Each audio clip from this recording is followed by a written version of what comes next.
तो iron heart के series के 3 एपिसोड आ चुके हैं और मुझे पता है कि इसके एपिसोड नंबर 1 को ब्रेक डाउन करने में मुझे गालियां भी पड़ सकती है, लेकिन यार फिर भी अगर तुम इस आयरन मैन की सेकंड हैंड कॉपी को इग्नोर करो तो इस सीरीज में और भी इंपॉर्टेंट एंड न्यू कैरेक्टर्स हैं और तुम ये कैसे भूल सकते हो कि उन्हीं में से एक कैरेक्टर मेफिस्टो भी है, क्योंकि कहीं ना कहीं इस सीरीज के इवेंट आने वाली मार्वल मूवीज पे भी इफेक्ट कर सकते हैं। और मैं कोशिश करूंगा कि एपिसोड 1 को जल्दी से जल्दी ब्रेक डाउन कर पाऊं, क्योंकि मुझे भी पता है तुम आयरन हार्ट को ज्यादा देर तक नहीं झेल पाओगे। वेल, तो हमें स्टार्टिंग में ही रिरी विलियम के पास्ट लाइफ के कुछ फ्लैशबैक दिखाए जाते हैं, जिसमें उसके डैड एंड उसकी फ्रेंड नेटली दिखती है और रीरी हमें अपनी लाइफ के बारे में कुछ चीजें बताती है, जैसे कि एमआईटी में पैसे लेकर स्टूडेंट्स के होमवर्क करना, जो कि टोटली इलीगल है। लेटर ऑन हमें रिरी विलियम एमआईटी में दिखाई जाती है, जो कि वहाँ पर कुछ एक्सपेरिमेंट कर रही थी, लेकिन तभी वो एक शॉर्ट सर्किट कर देती है और वहाँ पर रिरी के साथ एमआईटी का लिएसन भी था। आई डोंट नो मैं इसकी प्रोनाउंसिएशन अच्छे से कर रहा हूँ या नहीं, बट तुम लोग समझ ही गए होगे। एंड उस शॉर्ट सर्किट के बाद हमें रिरी विलियम अपने डीन के साथ बैठी दिखाई जाती है, जहाँ उसकी डीन उससे बोलती है कि तुम एमआईटी में बच्चों से पैसे लेकर उनका होमवर्क कर रही हो, जो कि टोटली इलीगल है और आज जो तुमने हरकत करी वो टोटली अनएक्सेप्टेबल है, और इसीलिए डीन रिरी विलियम को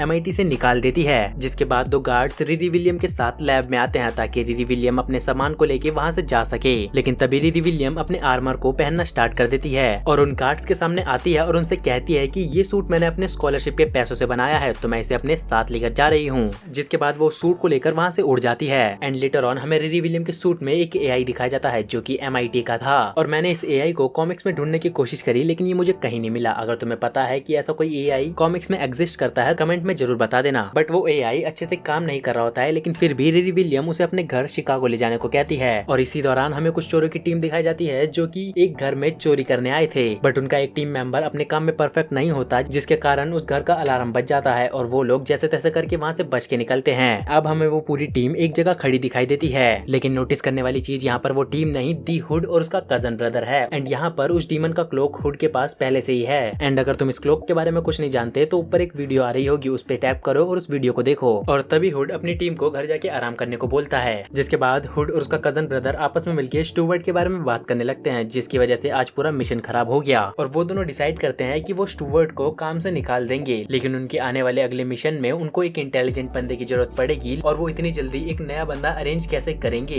कि तभी उनके ऊपर से रिरी विलियम्स, जो कि अपने आयरन हार्ट के सूट में थी, फ्लाई करते हुए जाती है और यही चीज दी हुड का अटेंशन रिरी विलियम की तरफ ड्रैग कर देती है। और अब तुम लोगों को भी पता है कि क्या होने वाला है। और यहाँ रिरी विलियम, जो कि अपने सूट को फ्लाई कर रही थी, कि तभी उसका एआई शट डाउन हो जाता है, जिसकी वजह से वो अपने सूट को मैनेज नहीं कर पाती और उसका सूट खुल के बिखरने लगता है कि थोड़ी देर बाद ही वो जमीन पे पड़ी हुई दिखाई देती है। जिसके बाद वो अपने सूट को बटोर कर घर ले जाने लगती है, जहाँ पर रास्ते में लोग उस पे हंसने लगते हैं। तभी एक बच्चा अपनी कार्ट लेके वहाँ आता है और रिरी विलियम के सूट को अपनी कार्ट में रख के उसके घर तक छोड़ देता है, जिसके वो टोटल $20 चार्ज करता है। जिसके बाद रिरी अपने घर के अंदर जाती है, जहाँ पर उसकी मॉम और उनकी फ्रेंड्स आपस में बात कर रही थी और रिरी की मॉम को पता चल चुका है कि रिरी को एमआईटी से निकाल दिया गया है। और तभी रिरी का दोस्त एक्सेवियर वहाँ आके उसे ले जाता है। एंड ये बंदा एक्सेवियर कॉमिक्स में भी रिरी का पड़ोसी है और उसका एक दोस्त भी, जिसके साथ साथ वो नेटली का ब्रदर है। जिसके बाद एक्सेवियर और रिरी दोनों साथ में मिलकर वॉक पे आते हैं और आपस में थोड़ी बातें करते हैं, जहाँ पर रिरी उसे बताती है कि मुझे आयरन मैन की जैसा सूट बनाना है। और फिर एक्सेवियर रिरी को उस जगह पे लेके आता है जहाँ उसके डैड और उसकी फ्रेंड की पेंटिंग बनी थी। और तभी रिरी विलियम उन दोनों को मिस करने लगती है और जब एक्सेवियर रिरी को घर छोड़ने आता है तो वो उसे एक म्यूजिक टेप देता है। और अगले दिन हमें रिरी और एक्सेवियर भंगार की दुकान पर कुछ पुर्जे खरीदते दिखाई देते हैं, बट रिरी के पास उन चीजों के लिए पे करने जितने पैसे नहीं थे,